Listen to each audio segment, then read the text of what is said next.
On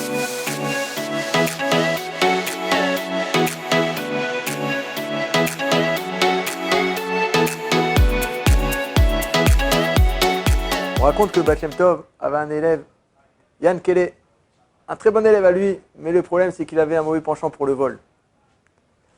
Un soir, en rentrant chez lui, il est passé devant la maison de Sarah. Sarah qui était la fille d'un des hommes riches de la ville, qui était décédé depuis peu. Elle arrive comme ça devant la maison et il voit que la porte est ouverte. Alors son Sarah, il commence à le prendre. Il s'est dit, bon, Mina Shamaïm, la porte est ouverte, je vais rentrer.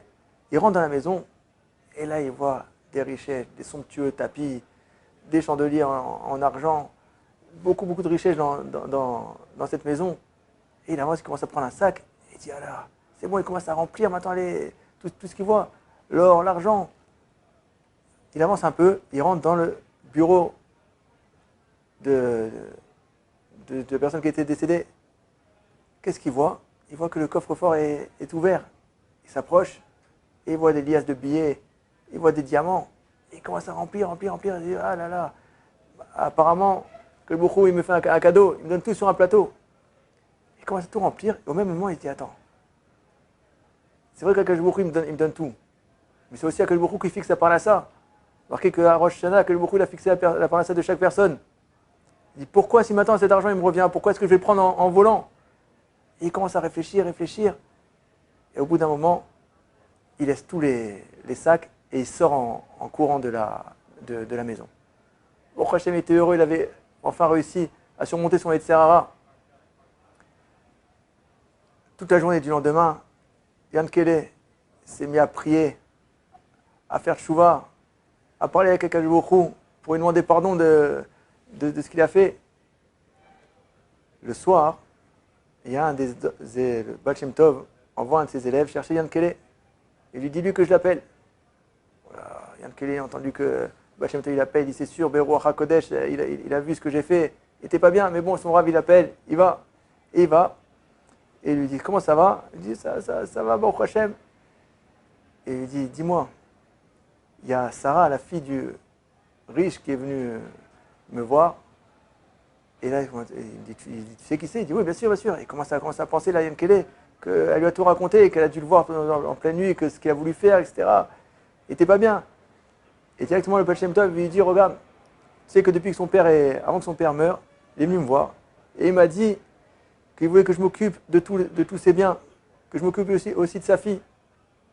Et là, ce matin, Sarah, sa fille, elle est venue me voir.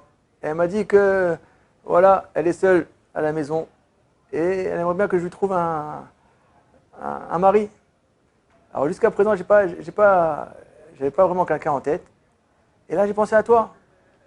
Et en plus de ça, qu'est-ce qu'elle m'a dit? Elle m'a dit qu'elle veut un mari qui étudie la Torah, qui fasse des Torah à Mitzvot, et qui ne s'occupe pas du tout de Parnassa. Parce qu'elle, Baruch Hashem, elle a beaucoup de Parnassa. Donc elle est prête à tout donner pour son mari. Alors je pense que maintenant, j'ai pensé à vous deux. Je pense que vous deux, vous ferez un bon couple. Alors va vite te préparer et j'aimerais bien que vous fassiez le mariage très, très rapidement. Il est sorti du bureau du Baal Shem Tov, Yann Kele, il est parti marcher un petit peu, il n'était pas bien. Il dit comment regarde Akadosh Baruch Hu. Si maintenant je n'avais pas surmonté mon Yetzer Hara, alors oui j'aurais eu toute cette fortune, mais toute ma vie j'aurais pas été bien. Parce qu'il aurait fallu que je déménage parce que j'aurais voulu cacher tout ce que j'ai gagné. Là, Baruch Hashem, tu m'envoies tout sur un bateau de façon permise. On voit dans la parashat Hashavua, Vatishachet haaretz lifnei Elohim, vatimaleh haaretz chamatz.